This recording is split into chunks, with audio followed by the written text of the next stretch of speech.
What's up, everyone? This is Alisa Reyes from All That on Nickelodeon, aka Kiki the Island Girl, and we're here forever and ever. And I'm hanging out with Taboo on Comics and Kicks. We're having a conversation today with an amazing guest. She's an inspiring New Yorker. Congratulations to the Knicks, by the way. Oh, yes. I don't know if you're into the Knicks, but New York was on fire. Huge parade. Fire. She's Irish, Italian, and she's a Dominicana, Latina representing. So I'm proud of that. She set the tone for us 90s kids, being on the hit show, All That, being one of the most prolific cast members. Shout out to all the cast from the 90s. And then she came back and got to be the adult version of herself on the reboot of All That recently. We've seen her on NYPD Blue, ER, Boston Public. And a lot of the beautiful folks around the world have seen her superstardom go beyond just a live action, now going into animation with the Proud Family, Louder and Prouder. It's a smash, it's a hit. It's got a couple people that are involved in it, like freaking Mariah Carey. She's going to be one of the She's guest going to be one of the guest stars. Yes. July 29th. July 29th, season 4. Yep. People like Tommy Davidson, one of my good friends. Shout out to Tommy Davidson. People like we got Kiki Palmer. Shout out to Kiki Palmer. Kyla Pratt. Soleil Moon Frye. Karen White. Shout out to Punky Brewster, aka Soleil Moon Frye. The Paula, everybody. The person I'm talking about is the superstar matriarch. I mean, the list goes on and on. Ladies and gentlemen, make some noise for Alisa Reyes. Oh. Superstar. Oh, ditto. I'm a reflection of you, Taboo. Thank you. Yes. I appreciate that, sis. It means a lot to me because, as I mentioned earlier, ladies and gentlemen, being a kid of the 90s and watching Nickelodeon, seeing shows like Double Dare, and you can't do that on television, and then seeing this show, which was like in living color and SNL, but a kid's version, and seeing people like Kenan and Kel, and then seeing this amazing human being representing one of my favorite characters, Kiki, the Island Girl. I love that character. Oh, it was so much fun playing her. Yeah. It was really, really, I call her my alter ego. And I think during the audition process, which was almost 6 or 7 auditions, which was crazy, Right. That's when she kind of got created. I was kind of just a really high impact Marianne from Gilligan's Island kind of a vibe. That's true, That was but kind also of my Pippi Longstocking with the hair. 100%. Yeah. Yes. Yeah. Talking really fast like Rosie Perez too. She was on Starbucks, or she was on caffeine. Right, exactly. Right? I think in between takes, I definitely had a couple of, sips of soda for sure. And hence, fast forward to the reboot of All That. There was a character that, is her name Gabby? Gabby, she was one of the series regulars. Right, she played like a caffeine, like a girl working. Oh, yes. She was one of the characters, and she was really hyper. She was really hyper, yes. and it would be like at a coffee shop, right? Yes. That was hilarious. Yes.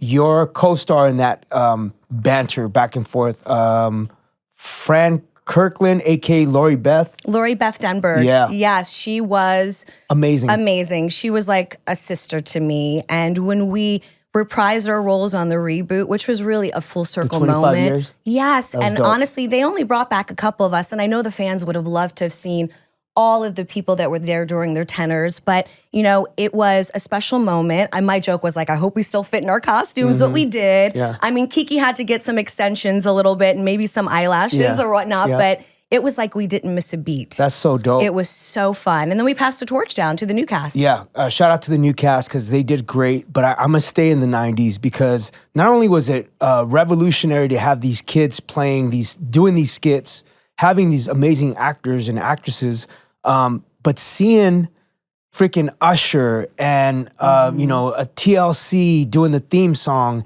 and all these amazing acts being part of this journey with you guys. Yes. What was one of your favorite artists that performed during that time period? God rest her soul, Aaliyah. Shout out to Aaliyah, yep. And to this day, I still keep in touch with her brother. I mean, it's amazing the relationships we've aspired to have through those frequencies. I mean, TLC really left an imprint. They sang the theme song.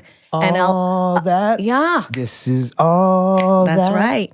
And honestly, I'll never forget, I did a sketch in the pilot with them called Leap Froggy Frog with Kenan Thompson, who played a frog. And I played Angie B from MTV Raps or something like that.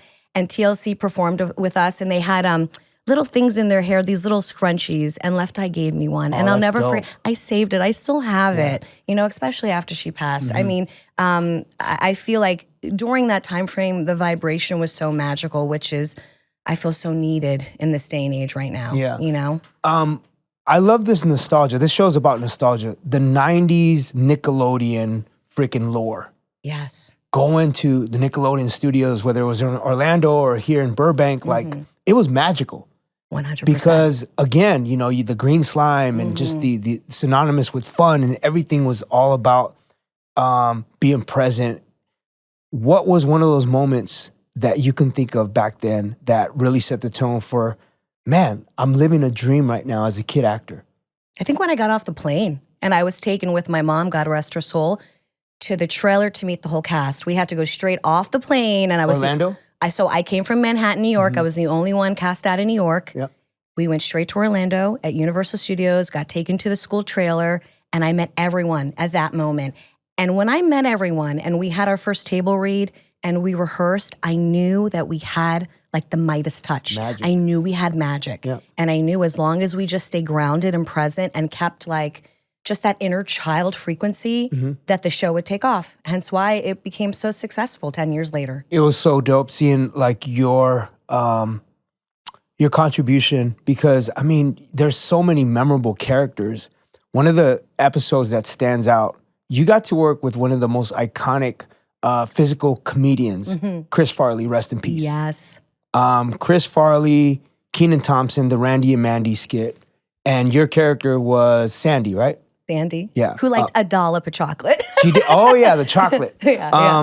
Did that derive from the Lucille Ball when she did the chocolate thing? Yeah, I think a lot of that derived from those frequencies. Yeah. And if anything, it was like, the platform to have us kind of do our rendition of it, our take during the 90s of that energy. And yes, it was funny because that whole skit was all about everybody loving chocolate. And me, I come in and I'm like, I want a dollop. Yeah. And then when Chris Farley came on, he wanted everything to be ketchup. I'll never forget, this was a one-take situation. Back in the day, like, the lighting was very different compared to how it is now. He squirted ketchup everywhere. It was on the lights. I remember, like, all the grips were like, oh, that is going to be fun to clean later. And then later that night, he invited all of us. I think it was like our first premiere that all of us went to as a cast, or even just in general. And we went to one of his screenings. I think it was the one where he played the ninja. Oh, what was that movie? Hollywood Hills Ninja? Something Beverly like Hills Ninja? Yeah, Beverly Hills Ninja, 97. Yes, and we all went to that premiere. That's dope. And he got us like a limo, and we were just living life. And who would have known many, many years later he would have passed away? He left such an imprint, so that was a magical vibration as well. Speaking about living life, you got to hang out with Kenan and Kel away from set. Oh the yeah, nightclub. Kenan, they're the good nightclub. Oh yeah. I gotta hear the story about the nightclub. Yeah. When we all went to a teen nightclub. Yes, teen club. It was funny. My mother, God rest her soul, I'm an only child, and my mother was very, she was very supportive of me, and she was like, Kenan and Kel, like your brothers, I'm gonna let you go out with them. I think I was like maybe 15, and a lot of the other kids couldn't go. Yeah. I think it was just me, Kenan, and Kel. I don't think Josh went. I don't think the other cast members went. Lori Beth was not even having it probably. And it was a hip hop teen club. And I think when we got there, we all kind of separated, which wasn't a good idea. Of course, yeah. Because I was like lost. People were trying to dance with me. I bumped into some of the Mouseketeers at the time. Wow. Because they were Justin? Justin and Ricky Luna and Brittany, all of them, all of them are going to these teen clubs too. Right. And and then we all like ended up rallying up at the end of the night, and we're all like, okay, well, whatever happens here stays here. Yeah, of course. You're at a teen club. We're at a teen club. Yeah. But there was no drinking or anything like that. But no, we just had fun. And that's what was magical about it. We are still of the same tribe. I still, to this day, I talk to Kenan, I talk to Kel, I talk to all of them. I love that. And there's always going to be a love. There's always One going of to the be a love. things that I hear that I use a lot is frequencies and tribe. So you definitely, we speak the same language when it comes to that vibration. Another one, vibration. Yeah. We also had a teen club here that David Faustino from Married with Children would throw called Ballistics, where I met my crew, the Black Eyed Peas. I feel like I probably went to that back in the day. Maybe, like, because I feel like we might have crossed paths. Back in the day? Back in the day. You know what I mean? And now just alignment brings us back together, right. full circle. So back then, David threw this club, all teens hip hop club, the only hip hop club on the Sunset Strip. It was Leonardo DiCaprio when he was like growing pains, or he wasn't doing films yet. He was just doing television. Up and coming, yeah. Up and coming. We had Corky Nemec, Soleil Moon Frye. Yeah. Who else? Exhibit and Eazy-E and all these dope hip hop artists that were just on the come up. Raz Kaz, and of course Will.i.am was Will 1X at the time. He was winning these battles like the way Eminem did 8 Mile. So we were having these battles at this club, Ballistics. Amazing. But that was the first time I met Will and Apple, and we became friends.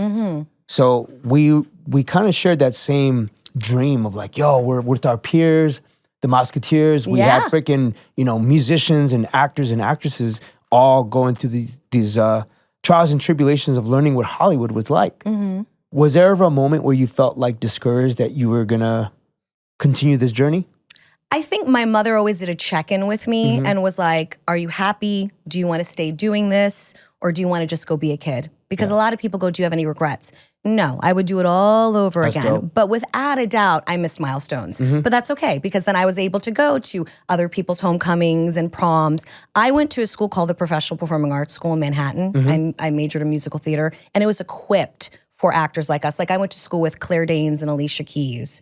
And at the end of the day, I knew this is what I was getting myself into. I started at 7. I was the one that told my mom I wanted to be on TV. That's dope. I tried to stick my head in the TV. She's like, that's not how you're going to get to Sesame Street. We sent some photos to agents, and then the rest was history. Yeah, and all that was the first series regular role when I got it at 12 years old. So from like 7 to 12, I was doing commercials, industrials, modeling, music videos, some film, and then all that just became, the olive branch to Pandora's Box. A music video with Mariah Carey. With Mariah Carey? Yeah.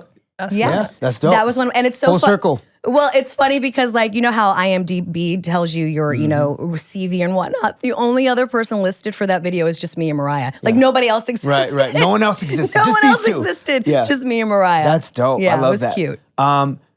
Music or acting for you? Because I know you just released your single too, right? So I am working with some new music producers that I love. Shout out to ATO Worldwide. He got me these just for you. Yep, yeah, Aventine and Corey. And you actually worked with, if I'm not mistaken, Walter Jones. You interviewed my him. guy, Power Rangers, yes. He has like 3 songs that he did with my dope. producer, Kahindi. So like honestly, beautiful team of people. I've been singing since I was a little girl. I was in a girls group called 3Gs with Hollywood Records. Wow. The group had a song on the Princess Diary soundtrack called Second Chance. Then I got pushed solo. So since then, I've been working independently. As LaCienega on Proud Family, I get to sing and showcase my talent and get to do broken karaoke, theme song takeover. So music is in my blood. Of course. And so this summer, I'm recording some new music with my team and releasing it hopefully later this fall. That's dope. Yeah. Because I always think of we always want to aspire, musicians want to be actors and actors want to be musicians and athletes want to be musicians. It's just that, and 100%. that synergy and that vibration, Yes. right? One of the things that I loved about you and on all that was your pride of who you are and who you were at a very young age. Because sometimes you deal with identity, being a mixed kid, Irish, Italian, not Italian You're like enough. a chameleon. You're like, who am I? Yeah, who am I? What do I represent? I went through the same thing as a native kid from East LA, being Mexican, but also not being Mexican enough because my Spanish was broken. I'm not from Mexico. Sure. We got the Spanglish. Yeah, we get the Spanglish thing going. Hablo español, pero entiende mucho. Un poquito. No, but my Spanish has gotten better, gracias a Dios. But not being from an Indian reservation, but I'm connected to my tribal affiliation because of my grandmother. So it's like all these things dealing with identity. How did you handle that as a kid? I used it to my advantage. And I was like, listen, I am a chameleon and I can be whatever I want to be. And that was a big part of when I auditioned for LaCienega on The Proud Family. I remember I was like, listen, I know she's LaCienega Boulevard, and I'm sure it's great to make her stereotypical and talk like this, but not every Latino talks like this. Of course. My mother was Irish and Italian. My father is Dominican, and I didn't grow up having an accent. Yeah. And I ended up moving to California. So I kind of have a Valley Girl vibe sometimes. So I created LaCienega Boulevard. She's kind of right here, you know, and she's the best of both worlds. And that's what makes, I think, an actor really connect to what they do is they take a little je ne sais quoi of who they are into what they're doing in the present Your time. authentic self. Yep. I love that because my daughter is mixed as well. She's Filipino, Native, and Mexican. And she's also, we did Dora, the voiceover. Yes. We did Quickatina and Quickatoo. I was her dad in the show. We got to work with Kathleen. Have you met Kathleen? I have not. Oh, she's amazing. Okay. Dora, the original Dora, and then she played Dora's mom. I'm friends with one of the actresses that played Dora the Explorer's mom, Eileen. And I mean, there's so many actors that are amazing. Yeah. Super dope. But I love the idea of empowerment, especially from a female perspective, because I'm a girl dad. I love my boys too. I have sons, but seeing how impactful and how much it resonates being a girl dad and I'm her superhero in a sense. You are. I have a 4-year-old. I'm right there with you. Yeah. I am right there with you. So that moment of like connecting with my daughter, but also her seeing matriarchs like yourself, looking back to all that and seeing you representing and seeing Dora on the animation side and now seeing you on the Proud Family, like those are things that for us, it speaks to us in volumes that you never expect. Like Black Eyed Peas, we make music, we do it because we love to do it. Yeah. We've been best friends for a long time. But like going to Kazakhstan and Philippines and freaking Norway and people are singing our song and saying, yo, you inspired my childhood. This song, Where's the Love? Or I Got a Feeling, or My Hump, whatever it is. The fact that we grew into this amazing, inspiring group of friends that transmits music as a way to connect with the world and the inspiration that comes from that is so impactful because we all represent different parts of the world. We're like the United Nations. Exactly. Yeah. Or the mosaic of Los Angeles.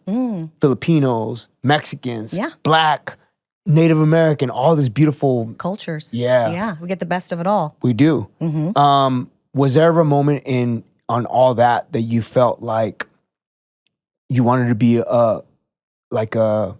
not a spokesperson, because I know you did the teeth thing, White Bright, what is it called? Yeah, bright light. Bright light. Yeah. I know, we'll talk about that, but a representative to kind of inspire young Latinas. Like, did you ever step into that role? Oh, without a doubt. My mother, God rest her soul, when I was 2, she had got diagnosed with breast cancer and 15 years later came back into her lungs. And so I got very involved when I was doing a show called One World with the Cancer Society. After I left all that, I did a Peter Ingle show. It was like a Saturday teen NBC show along with Hang Time, Saved by the Bell, City Guys. So I was a series regular on the show, won a Hollywood Report Award, and used that platform at that time to start speaking for the Cancer Society as a Hispanic woman, you know, and getting the word out to take care of yourself and spread the word about, you know, support and whatnot. And that was like a platform that I said, I want to start representing. And I really feel like my platform has allowed me to do that. It doesn't matter if I'm doing a workshop or if when I'm not on set, maybe I'm coaching someone for acting, kids or adults. You know, I love being that kind of frequency to give it back because I know what the kids went through as well as what the adults are going through. And then coming from a mixed household, I feel like a lot of people always ask me, you know, how do you know what characters to play? How do you know like what vibration you want to be a part of? And I said a lot of it is in the power of no. You don't have to say yes to everything. You know, if you're not vibrating with it, don't do it. Yeah. If you resonate with it, then do it. You know what? You talked about being a chameleon, to go from comedy sketches to a freaking TV NYPD where you have to be be a chameleon and become a little more serious. Right. And, you know, I want to know about that journey because you went from the kid star to One World, right? And then doing like NYPD and ER, Boston Public, 6 Feet Under. Yeah. That's when I was transitioning out of, you know, my teen years and becoming a young woman and finally getting roles that were a little bit more meatier and being able to be a role model and have ongoing storylines. Like, for instance, I loved working on American Family. It was the first all-Latin cast on PBS. Raquel Welch played my aunt. Edward James Olmos played my father. Isai Morales. Yeah. You know, you name the Latinos, they were on that show. Constance Marie. And I played the younger version of an actress named Rachel Tickerton. And she was from the movie Total Recall. and I that's played the dope. younger version of her. Yeah. And basically, that show left an imprint because it was directed by Gregory Nava, who directed Selena with Jennifer Lopez. Ooh. So when I get to do something with my peers and my community, it's just like it really uplifts the vibration. That's why I love doing content like All That on Nickelodeon or The Proud Family. It's such diverse, It is. woke The mosaic, vibrations. yeah. Yes, and it's been really full circle moments for me doing this over 30 years. It's been a blessing. You say Nickelodeon. Nickelodeon has been part of my childhood. I mean, you worked on there, but I mean, I just know that like you being a child star and then coming back to the reboot and being an adult and doing the sketches as an adult. And we had Kel come back on, right? As an executive producer. Kel came on as producer, Kenan Thompson was Yeah. a producer, and then the people that returned back was myself, Josh Server, Lori Beth Denberg, and then two other actors from the later seasons, Lisa Foyles and Mark Sal, if I'm not mistaken. Yeah. And, there were so many more of us, but I think also the show aired around when the pandemic kicked off. true. So it And then only it stopped, lasted for a right? couple Yeah. seasons. So for me, I was just so blessed to be a part of the wave and ride it as gracefully as possible and be able to give back to the fans. Because I know the fans really wanted to see so much more with the OGs, but it really was about passing down the torch to the new course. generation, Yeah. you know what I mean? And then merging all of us together. And they did a beautiful job of that. Yeah, I love the fact that you were able to parlay that and then become a producer on the Orange Years. Yes. Which is really dope because this is a documentary for those folks that haven't seen it. It's just taking us through that energy of what it was like, the Double Dares, just Nickelodeon as a whole, right? What was your favorite show besides your own show during that time period? Avi, right? I would say You Can't Do That on Television with Alanis Morissette. Great. It just, you never want to, like I used to be like, I don't want to open my locker and get Don't say, "I don't slimed. know." Right? Right, I don't know. Yeah. And then I think I loved Roundhouse. Do you remember Roundhouse, that? yeah. Whenever my Yeah. life gets Roundhouse me. was That one dope. is the Yeah. bomb. And then, of course, the iconic cartoons like Rugrats and Doug and all that stuff, because TV's not the way it used to be. That nostalgia, because now that we have social media, is making a full circle impact to allow people to be able to get acquainted with the old that has now become the new, if that makes any sense, That's dope. I love that she said that because now I feel like the essence of you had to really do something special to become successful in that space. And I'm not taking anything away from streamers at all. I think it's great that they found their path. I think it's awesome that there's YouTubers and there's streamers and social media stars. But we didn't have the access to unlock anybody could be that. It was Right. like you had to actually be. You gotta pay your dues a little bit. Yeah, you gotta pay your dues a little bit. Pay your dues a little bit. Yeah, Get that feet wet. you can't just put a Yeah. camera and then things happen. And I don't want to sound like the old guy because it's like, oh, you're around. No, No, because what they do is a legit job. yeah, it is. It's 24/7. 24/7. They understand the algorithm. They understand all the frequencies that come with. They get the matrix of it all. Yeah, no doubt. Speak about Matrix.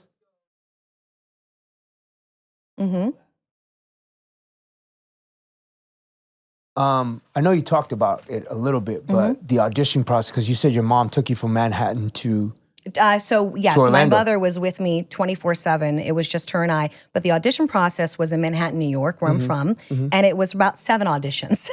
There was a nationwide search, Right. and I'll never forget. I got a call from my manager at the time, who was Sarah Michelle Gellar's manager. Who Sarah Michelle Gellar? She was the original Buffy the Vampire Slayer, and from all of those iconic movies. And she goes, all right, well, there's an the untitled sketch comedy show. They want you to go in and they want you to do comedy stand-up and improv, and you're going to get a couple scenes and go. And I'm like, I got this. Yeah. And I stayed up all night with my mother, and I used to have hats on my wall. And so what I did was I took a hat and I put it in a bag. I put each hat in the bag, and each hat that I would put on for the audition was kind of a character. That's dope. Maybe like, crisscross, I was doing hip hop, or Six from Blossom, who talked really fast like this. course. And I did all these kind of different little renditions. The main thing is they wanted to see that you were free spirit, that you can make fun of yourself and someone in your family. And then at the same time, I did like a couple of chemistry reads. And I remember I was like, I got this over this person. And by the 4th or 5th time I went into, because it was done at the TRL office, my joke was I kicked up my feet, and I would tell the receptionist, like, by now you know my social security number and everything, because I was in there so much. Yeah. And I think at the end of the day, they just wanted to get to know me and start creating content. Yeah. And then Kenan Thompson and I were the last cast, and then we got flown out, and the rest was history. That's dope. When you saw, speaking about Kenan and Kel, Yes. when you saw Ed for the first time, that character Ed, With that wig. with the wig, Yeah. the, hey dude, Hey, like all dude. that, Yeah. all that energy. Yeah. Did you know it was gonna be as big as it was? Yes. I knew he was onto something Something, yeah. because I call it the opposite effect. You know, you take something that you would never think that person would do and then put them in a different frequency, and you're like, that Yeah. makes sense. Yeah. That's You magic. know what I mean? That's magic. Yeah. And I just knew the first time we did the table read out loud that he was onto something. Yeah. I was like, that's good. Because you think of like that, I don't know if it's like an old lady wig, but It was braids. it was braids, It but was it's little like an braids, old lady but braids, it right? kind of looked like a little old, like I Yeah. guess something. It was just something different, and it was crazy. And I think they even had like little highlights in it or something like that. And then he would put that whole Good Burger outfit, and it man. looked so funny and ridiculous. And it was he was so innocent that he was like a bumbling fool, but he was so beloved. Yeah, he was. Shout out to Kel Mitchell. Yes. He was one of my first guests on the podcast. You know, I love that he's continued to expand his horizons as a producer and as a creative. So shout out to Kel. Yeah. Was there anyone that you really connected with that you didn't think you were going to connect with? Like that where you're like... Out of the cast? Yeah, because, you know, you come from New York. Yeah. You're a certain type of personality. And then there's someone that maybe like, whoa, I didn't expect them to be...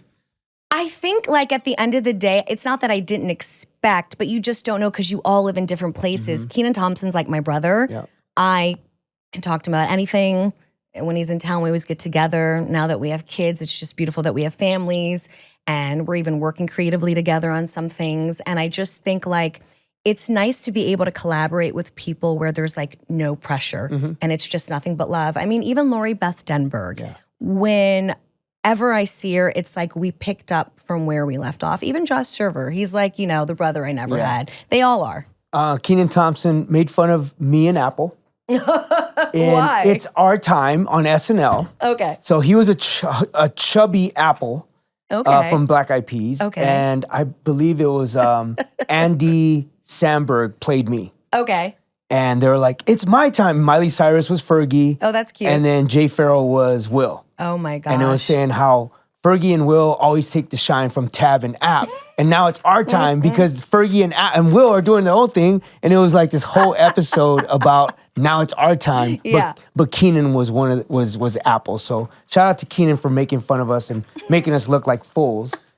all in a good way. All in love, but all in a good way. It was dope to be that's the biggest flattery is when somebody's able to like Yeah, if You they know what I make mean? fun of you, then you know you're doing you know good. you're doing something Yeah. good. They Now made you're it fun popular. They made fun of us 3 times. So shout out to SNL for Yeah. the They're Black Eyed talking Peas about skit. you. That's all that matters. Yeah, Right? it was dope. It was dope because Lizzo actually did a newer one with 4 new cast members.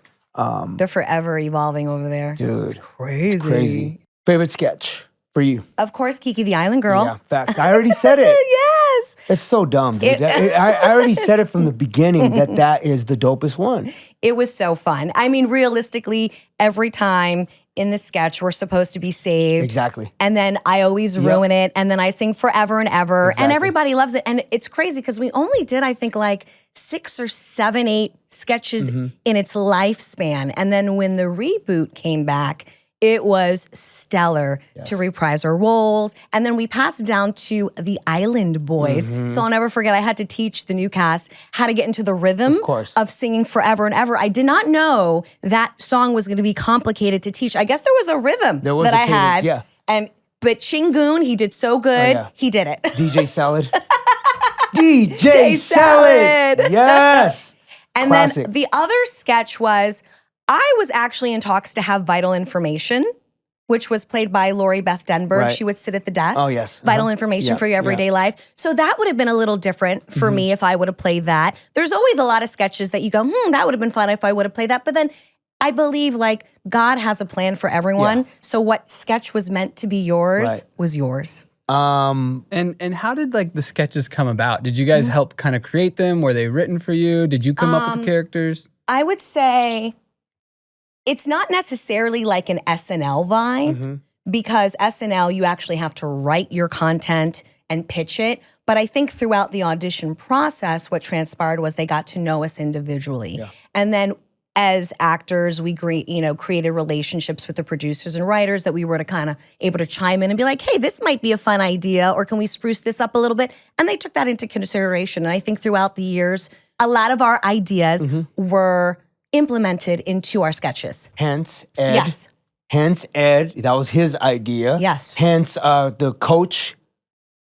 Coach Cretan. Coach Cretan. Coach Cretan. He was like, this is like one of my grandfathers. He talked about it. Yes. He said how a lot of his own personal ideas and voices and characters were implemented. Yeah. And I think that's where making fun of our family, making fun of the people that we kind of grew up with, kind of gets implemented into it all. Yeah. Did you ever have a dance background? Oh yeah. I majored in musical theater, but I used to do Broadway dance in New York, Joffrey Ballet, Ballet Hispanico, Millennium out here. I would take tons of classes. I danced with a company called the National Dance Institute, which was founded by Jacques Demois, who's no longer with us. And it allowed inner city kids to dance for free. That's dope. That went to a public school. And then they would take all of us to be a part of this program on the weekends where you would be like the SWAT or celebration team if you wanted to really invest with the company and dance more. And then I had a chance in the 90s to dance with 1,000 kids on stage at Madison Square Garden all at the same time. And that foundation is still going in New York. And then I became a part of the board out here with their brother-sister foundation called California Dance Institute. So shout out to nonprofits. Shout out to nonprofits. Yeah, I mean, we are kids of growing up in the 90s, again, being able to have organizations and people believe in your dream and aspirations, but also like transitioning into being a parent and now having my wife who actually said, I watched Proud Family. Yay! And I was like, what? She said, yeah. Maybe the doll should be for her. Maybe, sure. I brought you a doll. Aw, this is Well, great. I don't know how old your daughter is. My daughter's 10. Okay, so This she is might dope. like it. LaCienega. Yes, bucket list. I feel like she definitely looks like me, but then she has Jackie Kennedy hair, but I'll go with it. Facts. And she has a phone. She has a phone. Yeah. Because she's on hologram, not Instagram, hologram. Yep. Let's take the people into the mindset of going into this audition because you're going from live action to NYPD to now, hey, I got a cartoon possibility. Yeah.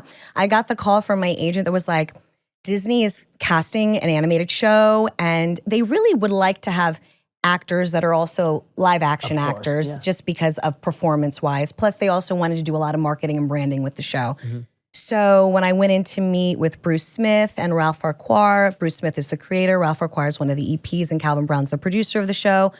I remember being able to kind of banter back about my take on how I think LaCienega's voice could possibly be. I'm like, whatever you want me to do, I'm gonna do. But I really feel that she should speak maybe not with an accent and not be stereotypical. And I shared a little bit about my culture and my journey from New York to here. And they're like, all right, let's do it your way. And then it ended up sticking. And even from the original, I would say now to, it's not the reboot, it's like the reimagined.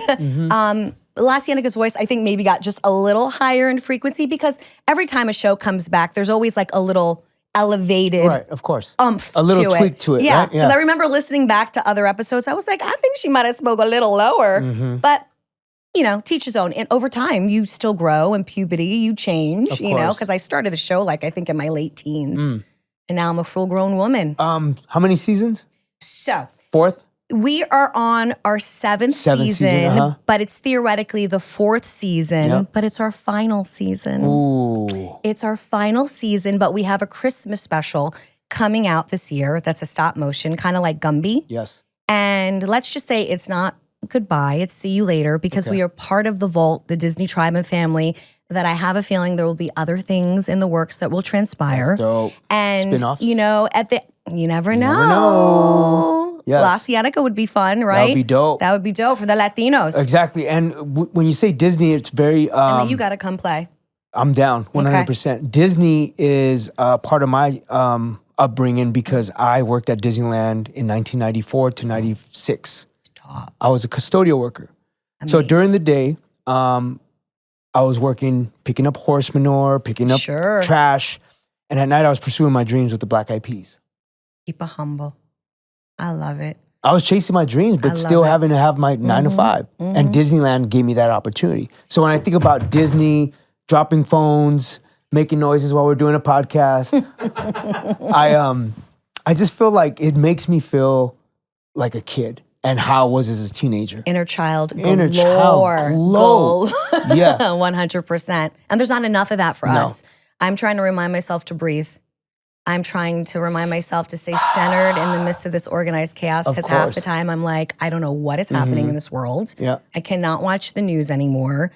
I get tired of doom scrolling. All of us do. But then being in this business, we still have to keep up with the Joneses. You know, and my joke is like, right when I finally learned the Chico dance, it's not trending anymore, or whatever the case may be. We moved on, for sure. Disney. You went from Nickelodeon to Disney. Right. And everybody goes, what's your favorite? And I go, very different. Very different. I will not pick. I plead the fifth. I love both. 2 different frequencies. But what I love is being a mom and being able to be a part of family and kid content. That's dope. To be able to be a part of a legacy and give it back to my child. I mean, my daughter, Rosemary, who's going to be 5 next month, she starts kindergarten, gets to play with my doll. She knows who LaCienega is. I took her to her first little pink carpet premiere, and she was a little natural, a little mini-me. I wasn't sure how that was going to go. And I was like, if you want to leave, we'll leave. And she's like, no, I'm having fun, Mommy.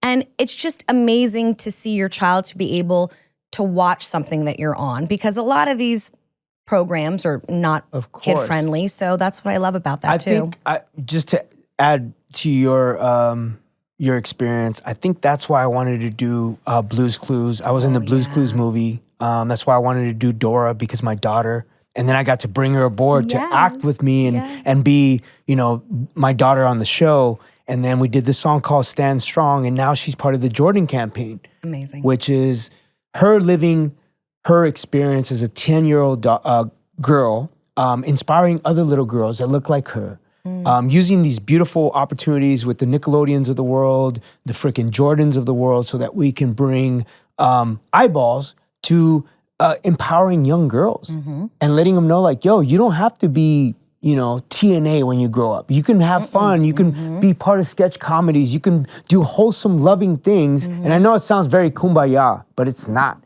It's just like, as a parent, I'm freaked out about social media and what my kids would see on social media. When do you give them a phone? When do they do something? Exactly. And that's one thing about me, is the power of no is my whole career. There's certain things I will and will not do as an actress. You know, I have my boundaries. And if somebody else wants to do it, more power to them. It was meant for them. I don't have to do certain things for my 5 minutes of that vibration. I do want to be a role model. I do want to uplift humanity during this ascension that Guy is going through. I do. We need that. That's dope. I love that, because your character, LaCienega, is so, I mean, she's powerful. She's got strength. She's sassy. She's sassy. She doesn't, you know, it's beautiful to see multiculturalism in an animation series, right? Which is rare. It's rare. And to have it successful, and let alone be on Disney. Yes. And have actors like Tommy Davidson, who was on In Living Color. Yes, we love him. Love Tommy Davidson. And then you have Cree Summer. Love her. Cree Summer. She's everywhere. Everywhere. Everywhere. She is the most prolific voice actress and actress. I am not mad at her. Oh, bro. Her career has, I mean, from Inspector Gadget to Rugrats. Well, what about, she was from A Different World, which, shout out to the reboot coming back. Different World. The actress Karen White, who plays Dejanay, is part of the reboot, because she was part of that cast as well. That's right. Do you get to record in person with anybody else, or is it all solo? Sometimes. I know, it's very solo. Isolated booth. Very isolated. So when we get to do reunions, like when we did Celebrity Family Feud, which Salt and Pepper and Kid and Play, shout out to them. They kicked our butts. They kicked our butts. Yeah. Shout out to Kid. He was on our show twice, so I love Kid. And shout out to Play and Salt and Pepper. Yeah, they just got a Hall of Fame. Yeah. Yeah. Shout out to them, because they were like everything. The matriarchs of hip hop, along with Queen Latifah and MC Lyte and, you know, Missy Elliott and Lauryn Hill and all these amazing artists. Who's your favorite artist? I think everyone that you're naming. I mean, personally, I being from Manhattan, New York, I grew up with hip hop.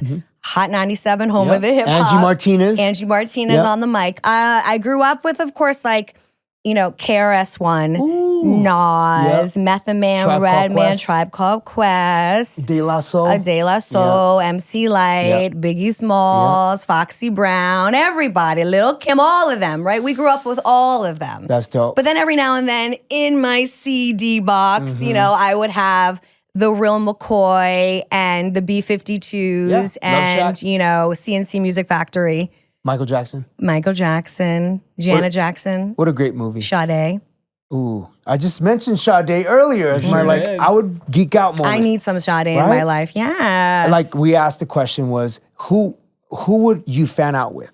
Like Mm-hmm. what would be an actor or a freaking athlete or someone that you would fan out? fangirl or who have you ever gotten starstruck? Yeah, starstruck. I feel like I got a little starstruck meeting Janet Jackson, Oh, I mean, So it's tell Janet. us that story. Yeah. which I think just happened recently with another actress at the BET Awards.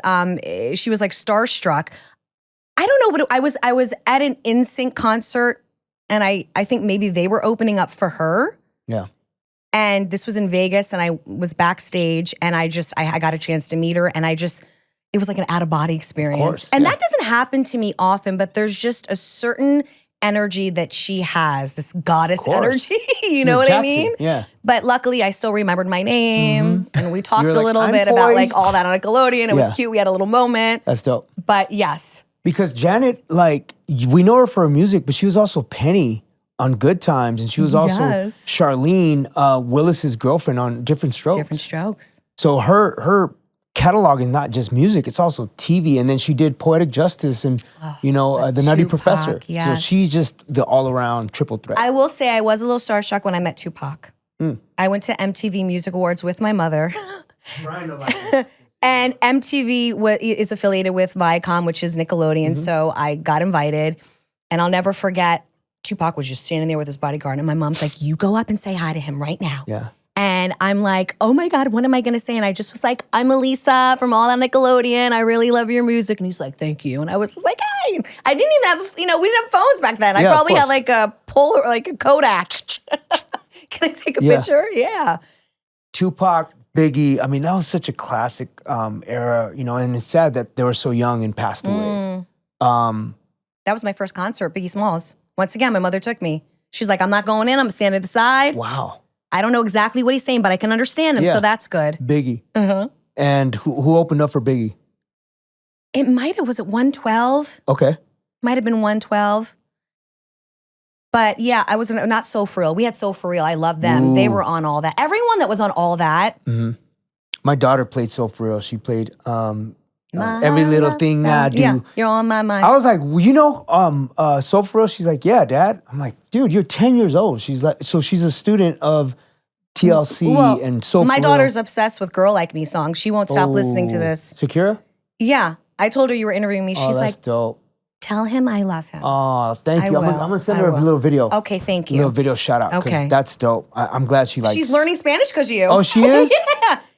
Yeah, it's cute. That's dope. It's cute. That makes me feel good. Hey, here I am, a guy that didn't really grow up speaking Spanish Yeah. fluently, but then Yeah. as I started Yeah. progressing and going to Argentina and Colombia and Puerto Rico and all these different Eventually, places. you're going to pick it up. Yeah. That's what happened to my mother. My mother was Irish and Italian from a small little mill town in Pennsylvania. Yeah. On a whim in her 20s, she went to Puerto Rico, stayed for 5 years, Yeah. learned Spanish because she was the only Caucasian woman and people were making fun of her. And she's like, that's it. I'm going to learn how to speak Spanish.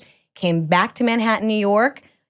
They brought my father, who's Dominican, fresh off the boat, Fresh and off the boat. literally Yeah. they were able to converse, and boom, they had me 2 years That's later. dope. Yep. Epic moment. Have you gotten to do much acting or singing in Spanish?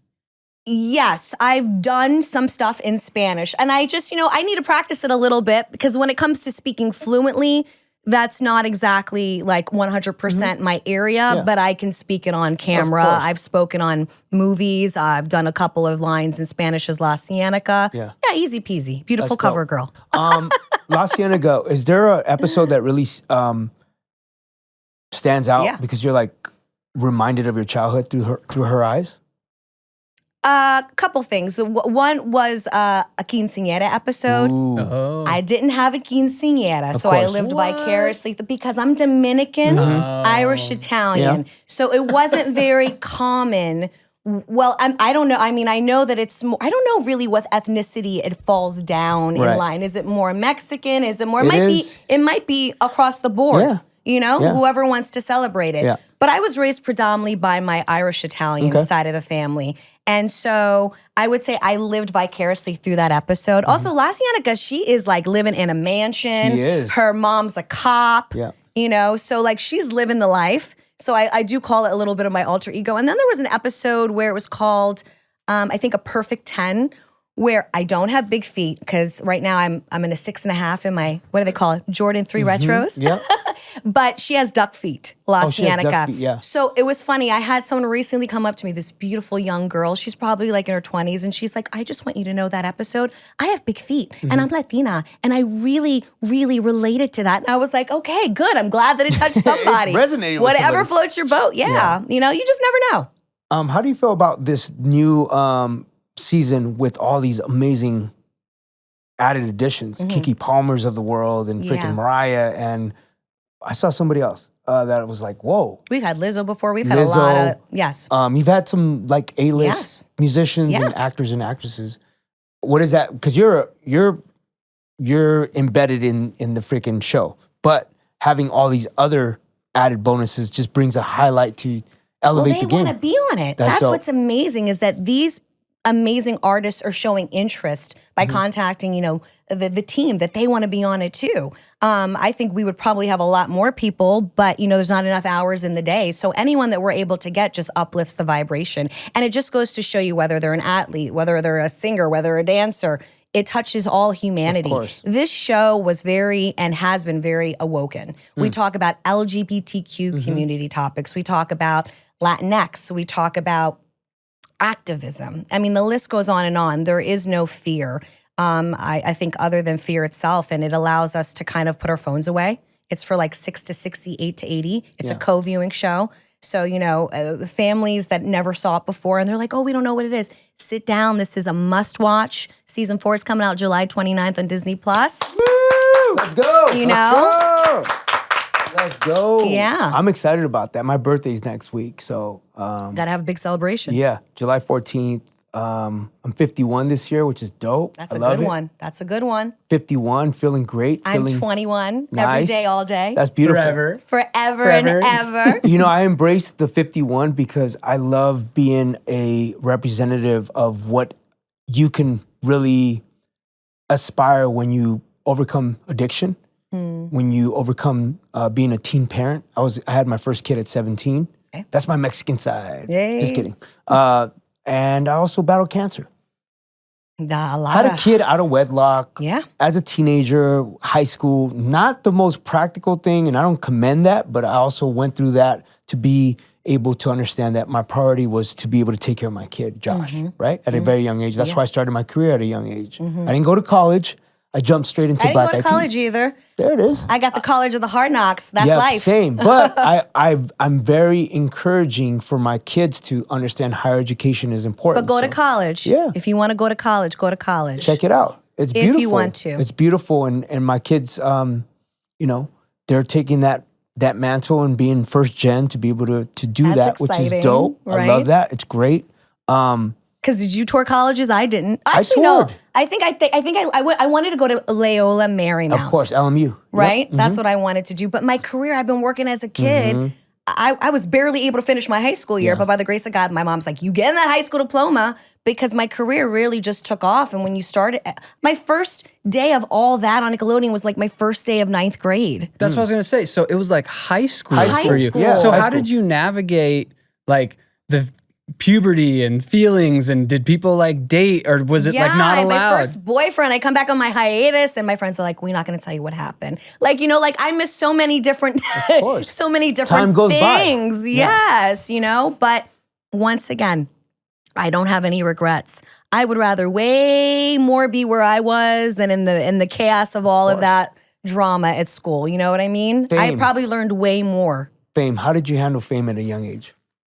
Because we see a lot of sad stories about teen actors and dealing with like, oh, wait, I'm on television or I'm in a movie and I'm not a normal kid anymore, right? I'm not just the kid that's able to go to school anymore. Now I'm like known for being on television. How did you handle that? Yeah, when we first started walking around the mall in Orlando and we started getting, you know, mobbed and asked for autographs, and the crew was like, all right, now you're gonna start signing autographs to the people that are coming in from the audience. And basically I would say like, I had a really good support system. My mother made sure to just keep me as grounded as possible. I love that. I didn't really, by the grace of God, have a big head. I have God and Jesus in my life. You know what I mean? And my mom also was like very worldly. So I'm very into spiritual things to where I just knew that as long as, like you said, you're your authentic self and you just keep it real and remember where you came from. Because my mother, God rest her soul, she had a beauty salon. She was a hairdresser. She worked for the Board of Education for 25 years. She gave up everything because she was a dietitian for me to have my career. Right. And so I know what it's like to go through trials and tribulations. People don't know what my grind is and what kind of jobs I've had when I was in between working and all this. You know, not everything is a storybook Cinderella story. You know what I mean? But I think as long as you remember where you came from, as long as you remember your roots, your ancestry, right? Your legacy, your ancestors, then the sky's the limit. Yeah, I believe in that too. I mean, I'm more spiritual than I am religious because I feel like when I tapped into my tribal connection as a native man, an indigenous man, my grandmother taught me a lot about the spirituality of our ancestors. Not to sound all deep, but it became a thing of understanding, you know, like going to different parts of the world and seeing Buddhists and seeing Islam and Catholics like and an Christians and just appreciating everybody for their individualism. Whatever your faith is, believe what you want to believe. Yeah. And it makes us really well-rounded to be able to understand that. That time period for you as a kid star, did you meet anybody that was on the, besides your cast members, that was on this ascend, that became a mega star? Yeah, like we mentioned, Natalie Portman. She won an Oscar. You know what I mean? You were like hanging out with her? Oh, hanging out with her. That's a really good question. I think everyone that I've worked with. I mean, like for instance, Michael Pena. Do you know who Michael Pena is? I love Michael Pena. Shout out to Michael Pena. Yes, he played my boyfriend in American Family. He died in my arms, and I'll never forget when I was probably around 18 when I was working with him. And Barbara Martinez was the producer of American Family. And I remember being in the hallway with Michael doing a technique called the Meisner technique. And we were kind of just doing a bunch of little acting kind of little exercises. And I remember going, God, he's really talented. I think something special is going to happen with him. And I was hanging out during the time when Michael was playing bass in a band. Right. And long story short, just seeing his career thrive and go where it is. Everyone that I've worked with is just going up. Even Kenan, seeing him being the longest running member on SNL, but yet still going back to being able to give back what the fans want.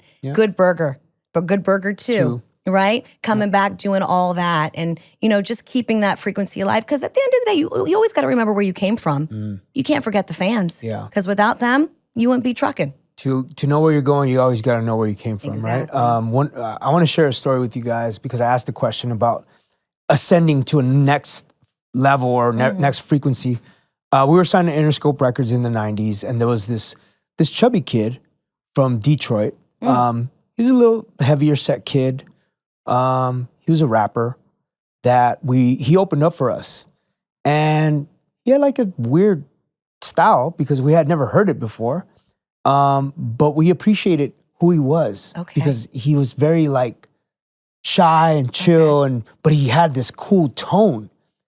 And his last song that he did had this beat that went boom, ba-boom, ba-boom, ba-boom. And we're like, oh wow, that's a dope beat. Wow, that's dope. And then he's telling the crowd, he's like, hi, my name is Hi. And we're like, what the hell is this? This kid was Eminem. Wow. But he was opening up for us. Amazing. We were signing in the scope. Jimmy Iovine believed in this kid from New York, from Detroit, Michigan. Dr. Dre co-signed him. He did his first single called My Name Is. And we're It like, was a good one. what is this, right? This is something new. Because then he's like, hi, my name is, and it just his tone, his playful. He was like a character. He was a character. Yeah. I didn't see it. Okay. I didn't see it at the time. Because he didn't have the Slim Shady vibe. He didn't have the blonde hair. Yeah, because when you were elaborating him, I was like, who is He was a that? little chunkier kid with some like Really? Dwayne Wayne glasses. and I Stop was it. like, oh, okay. Okay. All right. I don't know who this kid is, but We're okay, gonna go cool. with He's it. part of Interscope. And then fast forward to that song blows up. And Will's like, yo, remember that kid that opened it up for us at Florentine Gardens? Oh my Like, God, yeah, that's- Florentine Gardens. yes, Florentine wow. Gardens. I And I'm haven't like- heard that in forever. Yeah, and I'm like, yeah, that kid, the chubby kid. He's like, yeah, that's him right there with blonde hair, and he's skinny now. And he goes by Slim Shady. I was like, oh man, that's crazy. And then we ended up touring with him on our first punk rock tour called the Warped Tour in 1999. Yes. So he opened up, and we were like, you know, the band, the hip hop band. He was the MC of that tour, and he had My Name Is and the Slim Shady LP, and then he just blew up. Little did you know. I didn't know. To my point, like you never know where people are going to transcend to and evolve to. So shout out to Eminem. Always sorry I be didn't nice believe. to everybody, right? Yeah. Sorry I didn't believe. I didn't see it, bro. I was like so caught up in my own shit that. But I love Eminem. I think he has done great work. Finding 50 Cent. Oh my gosh, yes. Right? Finding 50 Cent. Being part of the. Where is he? He just made a couple songs and he's good to go. Who? 50. Well, 50 has power now. Yeah. He has all these like TV endeavors. I and know. Just like, It's like Shaq. He's doing everything. Yeah. Shaq was another one that I was stoked to meet. My mother was probably more excited because she was a hardcore Laker fan. She would have been so sad about Kobe Bryant. So, no, you shout know. out to the rest in peace to Kobe. Yeah. When did you meet Shaq? When he guest starred on all that, and his brother did like a little under 5 or whatever. And so my mom, I have a picture with him and my mom, and she's just like this with the biggest smile pointing at Shaq. Yeah. I just remember his energy was so like vibrant. Yeah. So tall. I just felt like I could climb him. He was like a tree. Nicest guy. Yeah. His brother was really quiet. Very, very quiet. Because at the time, all that on Nickelodeon, you know, it was created by Brian Robbins and Tolan Robbins. And, you know, Brian Robbins had just come off of a show called Head of the Class. Ooh. So he was very into hip hop and R&B. And that's why a lot of that frequency got brought into the show because we could have had any kind of performers or guest stars. And I loved how it was so diverse. It was. You know, and it was really catered to that demographic as well. Yeah, young urban kids and Yes. suburban kids too, Sure. but like having Aaliyah and Usher when he first came out, like people, Yeah. like Usher was like a little Monica, baby. Brandy, Yep. Ice Cube, right? like what? Ice Everybody. Cube yeah, it was definitely. Then later, some of the pop stuff came out more because that was just Yeah. keeping up with the times. Yeah. I'm just glad that I got to see that, and then again with the reboot, seeing you as the teacher and the scout leader. And of course, they slimed me for the 18th They time. did. Yeah, this time. And the slime changes every year. In the 90s, it was applesauce and green dye that would literally stain everything. Yeah. And I'll never forget it. They tied up me and Josh Sherver and Lori Beth Denber to a geyser that went off every 30 minutes outside in Universal Studios. And it was part of like a Snick commercial. And Josh, he had like bronchitis. He was just like dying that night. And I was excited because like I got invited to go hang out with some of the Mouseketeers. So I was like, we gotta go. Yeah, we gotta go. we gotta go. Yeah, yeah. And I was mortified because I had to go home right away because everything, like undergarments, everything was green. I was like, this isn't gonna work.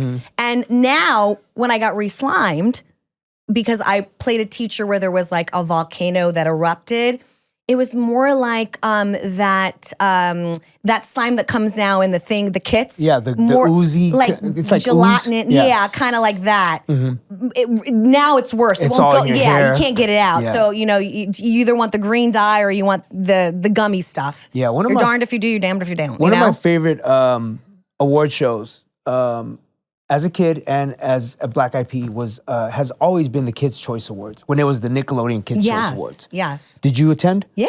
What was that? What was that in the 90s? What was was that so vibe? Because funny. I know what it was Yeah. in the 2000s when Black Eyed Peas was there. Yeah.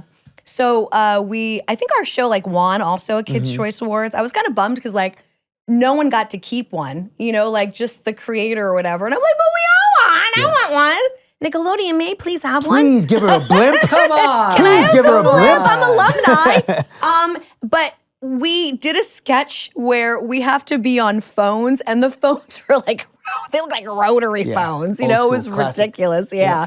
And just presenting awards there. And I think we all probably got slimed at that show as well. And then I got a chance to, when the reboot came, Nickelodeon invited me again.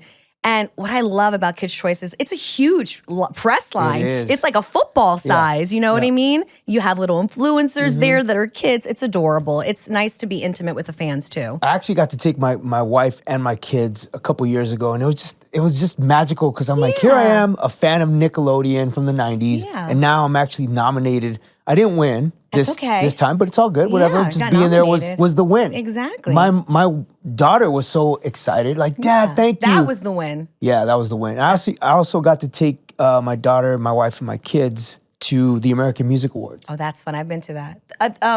Where is that? Is that in Vegas? That was in Vegas, and we actually won for Throwback Song of the Year. Yeah. And it was cool for my kids to see how cool Dad is. And Dad is still cool. Dude, yeah. Dad is still doing it to death. I'm not trying to Yes. toot my own horn, but Toot toot. and it was cool because my kids don't know that side of me. Mm-hmm. They were born after Black Eyed Peas with Fergie took a hiatus. Mm-hmm. So that bigness of like the, you know, I Got a Feeling and Where's Love and all that stuff in the Yes. 2000s, they didn't grow up with that. Right. They grew up with Ritmo and Girl Like Me. And so like, yeah, it's big, but it's that time period was like, we did the Super Bowl and World Cup and But now people are getting reacquainted. Yeah. And that's what I love about all these shows that are coming back full circle is, like I said, it's like 8 to 80.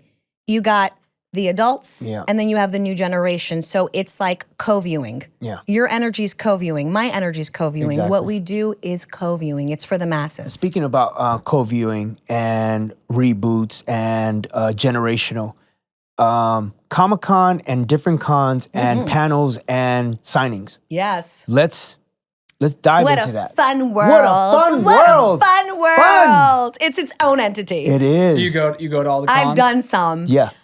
So I've done a panel with Proud Family for Comic-Con, and then the following year, I did it as my own entity. But during that year, there was the strike with our union. So I'll never forget, I'm driving to San Diego with my driver, and I'm talking to SAG on the phone, and I'm talking to Disney about what I can and can't do. And I'm a proud member of SAG-AFTRA course, since me too. 1990. So I followed and made sure that I stayed within my course, because it was crazy to see how a lot of artists did not. But at the same time, like, this is people's livelihood. course. So there was a very fine line, but there was a really good reason for it, of course. I'm an advocate for everything our union does. But, you know, I've done like D23. I love D23. I've done a lot of intimate like conventions as well out here in Los Angeles and other places. There's a couple of new ones that I found out about that I would think would be fun, like 90s Con or Nostalgia Con. Nostalgia Con, yeah. Yeah, that might be fun to do. But you know, I think it's great for us to be able, like, I could sell my merch and I can, you know, sign autographs from past shows for the fans, or just fans bring you gifts. Like I have rugs and artwork and What's the most elaborate gift that you got? a rug. rug. And I was like, I will never Like, step of on your- her. of your- of Of your face? LaCienaga's face. Wow. So I lean back on her sometimes on my chair. But I would say, like, you know, artwork, actual full-on artwork that was given to me that was gorgeous. And it's just amazing to see how the nostalgia is just so imprinted. Sneakers, they put it on their nails, jackets. The list goes on and on. Because you have generational, you have the kids, the parents that are all that alum, like fandom, and then you have the Proud Family. Yes. Like, what's that like for you when you're signing and you're like, hey, my kid is into Proud Family and I'm into all that? Like, It's like this full-on generational love. And it also reminds me that, like, all eyes are on you. You still want to make sure that you represent your vibration to the fullest, because you just never know who's watching you. That's why I think it's important, like, you know, as my mama used to say, like, don't over-volunteer information and, you know, speak with grace, because you just never know if a child is watching you or if an elder's watching you, and you want to be that representation of yourself that's nothing but love and light, because there's not enough of that, you know? Your daughter is almost at the age, maybe 2 more years until she's the age that you were when you started in performing arts. Yeah. What advice would you have for either, like, you know, families that have young children that look like they want to be in performing arts? Or, I mean, if you look back at your career, like what kind of advice would you have for someone trying to start out? Do it if you want to do it. Don't do it if somebody's telling you to do it. But I've never had that issue. Like I tell my daughter, listen, you can be anything you want to be as long as you put your mind to it. Yeah. I say that to her every night. And of course, she's shown interest because she's a product of me. She sees what mommy does from home. She sees what mommy does when we go out to events. But I will never force her to do anything she doesn't want to do. And if she wants that to happen, mommy can make that happen. Mommy can't promise you anything, but mommy can make that happen. And I think really it's about having a support system because if you don't have a support system, then you don't have anybody to talk to or confide in. You know what I mean? And also just knowing like, it's not going to necessarily always happen overnight. But as long as you give a little out to the universe, because I'm really big about the law of attraction, it's going to come back to you. Find out what's going on locally within your community. If you are an actor or singer or an artist, there's great different sites like backstage.com that you can find out about. You know, find out what's going on imdb.com. It's amazing what social media can offer, you know, and train and craft and learn what you want to do. And give a little energy to it. And just know that the more you give to it, the more life it'll shine. That's beautiful. I like that because it speaks volumes as for you as a human being and your rooted nature of like you chose family programming as your go-to. Now as a parent, always wanted to be that role model. And as you mentioned earlier, like you can take the jobs that you want to take and not be like susceptible to like you have to do this because you need this. I love that because you're not conforming to what Hollywood per se would. I've passed on a lot of stuff. Yeah. What was one of the things that you passed on? I don't do nudity and I don't do anything that is sexually provocative. Yeah, it needs to be tastefully done and it needs to be done in a way that I'm going to feel okay looking at it. Like, don't get me wrong, one of my last movies, Break Even, my joke was I had my like Eva Mendes, Michelle Rodriguez moment because I was in a bathing suit. That's the most I'll do. And I was in a bathing suit with like shorts. You know, I never worked out so hard. My go-to workout is hot yoga. That 90-minute hot yoga is what I do. Right. But yeah, I think there's just a lot of power in saying no because, like I said, what's meant for somebody else, so be it. If it's meant for you, it'll come to you. But there's certain things I feel that I just don't want to do. And I also don't want to have my kid look back and see me doing that, especially if I don't resonate with that. I think that's why it's important for people like us, and I say us because we are parents, to really follow our hearts, but also follow where you're at in life. Yes. I'm a parent. And when I step on stage with the P's, it's family programming. Right. We drop a couple cuss words here and there, but people, whether it's 60 years old, 30 years old, or 10-year-olds are singing Black Eyed Peas songs. Sure. So that energy, it really makes me happy that we are family programming. Yes. Because it's a global conversation. Yes. And it's not niche, it's for everyone. And everybody gets a little bit of that synergy and that energy. But most of all, they see our friendship. Yes. Our friendship is valuable, you know, and we've been best friends since we were 17 years old. Oh. When you see Black Eyed Peas, you see me, Will, and Apple as best friends. That's beautiful. And even to this day, we just got off a tour 3 days ago. And to be able to come back full circle and have someone like yourself who is an inspiring figure in life, but also like being rooted with loving the opportunities that you have to inspire others, like that says a lot. And I'm proud of you for that. Oh, ditto. Yeah. Ditto. I'm just, I'm kind of lost for words because you said everything that I wanted to hear from you. I saw your Instagram and I was like, okay, cool. Like when you first were talking about being on the show, and I wanted to know more about you. Yes. As a human being, not for your talent. And I really have to say that I've been very impressed by your humility, your honesty, and your transparency. You make me cry. No, it's honest. Gannon, I want to do some rapid fire questions. go ahead. Let's go. All right. Favorite role you've ever played? Favorite role I ever played? Oh gosh. LaCienega Boulevard. Woo! Would you rather perform in a comedy or drama? Drama. Nice. Do you get more nervous during an audition or first day of set? I think auditioning is nerve-wracking, especially if it's done in person, because nothing is done in person anymore. You know what I mean? And just making sure that you give that first impression. But also being on set could be nerve-wracking because you're excited to see everybody. Yeah. It's like being in school for the first time, first day of school. 100%. One actor you would love to work with. That I've worked with before. One actor that you would Leonardo. love to work with. Oh, of course. Classic. I would definitely also say like probably like well, she passed away, Diane Keaton, which makes my heart sad. Amazing. Yes, I was a huge fan of Sally Field. I love. Robin Williams would have been amazing. That's my favorite. Why am I naming everyone that's in heaven? Robin Williams. But all the best are with Jesus. Yeah. Right? Okay, I got one for you. Okay. Michael Jackson or Prince? Michael Jackson, but I love Prince. But I don't know, that's hard. Okay, I could be your Apollonia. Ooh,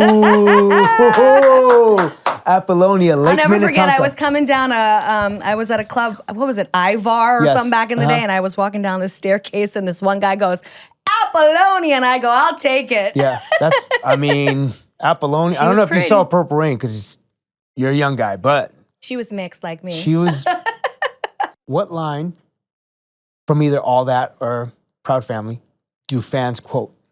Forever and ever, Kiki. Kiki. And then Proud Family, I would say with LaCienega, you like me, you really like me. That's a classic one. Do you prefer voicing animation, performing on TV, acting on TV, or performing live on theater? Ooh. I like doing live action on TV or film because theater, performing live is fun, but like, you mess up, gotta keep it going. Gotta keep it going. You don't get that laugh. Nope. You gotta keep it going. Yeah. And animation is fun, but it could also, it's a lot of energy. You have to give like 80 million% of your energy because it's your throat, it's your voice, you know what I mean, as your instrument. Live action, TV. So your comedy is vibrant. Who's your favorite female comedian? That's a great question. Back in the day, Goldie Hawn, when she was on Laugh-In, that was a big muse of mine when I auditioned for All That, was Goldie Hawn on Laugh-In. I watched a lot of Laugh-In. Yeah. And then, of course, Carol Burnett. Lucille Ball. Lucille Ball. Physical comedy all day. You know, all of the classics. New actress that you feel that you would work with, want to work with? A new actress that I feel that anybody from Bridgerton, call me, because that's my dream is to do time period pieces. Yeah. As long as it's tastefully done. What time period? I would say, like the Tudors. I want to be like the Queen of Spain or something like that, you know? Even though I came from comedy, I am trained in theater. I am trained, I'm a thespian, yes. You're a thespian, you're a singer. I saw that you even DJ'd for a little bit. What? Voice jockey. Voice jockey. I had a couple radio shows on Sirius Radio. And I had a podcast before podcasts were so popular called The Alisa Reyes Show on Blog Talk Radio. That's dope. Yeah, I love radio. As you can see, I could sit and just kind of shoot the stuff all day. So give us your top 5 musical artists or musical influences. Black Eyed Peas, of course. Thank you. I would say probably I love Fleetwood Mac. Ooh, I listen Dreams? to them quite often, yes. I love the song Everywhere, Gypsy. Landslide. Stevie Nicks, the list goes on and on. Let's see. I would say for hip hop, I gotta give it to like my Tupac and my Biggie. Give them some love. I love me some Meatloaf. Wow. Bat Out of Hell? Yeah, I love all the good stuff. I mean, I grew up in the 80s and 90s, even though I like to call myself immortal, but I have a really good palate when it comes to music. I mean, I was just jamming to, Shaggy on the way here, and Sean Paul. It wasn't me. It wasn't me. Or was it? Maybe. 3 top 80s movies. Because you're from the 90s on TV, but your 80s film. Yes. 3. Breakfast Club, Pretty in Pink, and 16 Candles. Shout out to Molly Ringwald. I love Ladies them. and gentlemen. Yes, they were the best pack ever. Oh, man. Molly The Ringwald. Goonies. Oh. They're coming out with that. The best. Molly Ringwald does not get her kudos how she should. She was the first in the 80s. I mean, she did so many movies. She was the go-to She was redhead. everything. Everything. And she never let you down. You're like, you did it. I know. Every time you cry. You grew up. Yes. Long Duck Dong. Long Duck Dong!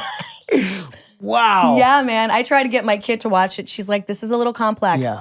Let me watch some Bluey. Yeah, Bluey. Man, that's awesome. This has been so much fun. It's been fun. Yeah. We got to do this again. I would love to do this again with you. Ladies and gentlemen, give it up for Alisa Reyes. Yeah! That's right, y'all. It's Taboo Nawasha, and I hope you enjoyed geeking out with me and going straight into geek mode. For more information, for more videos, subscribe, like, and comment. Share it with your friends. Much love. There it is.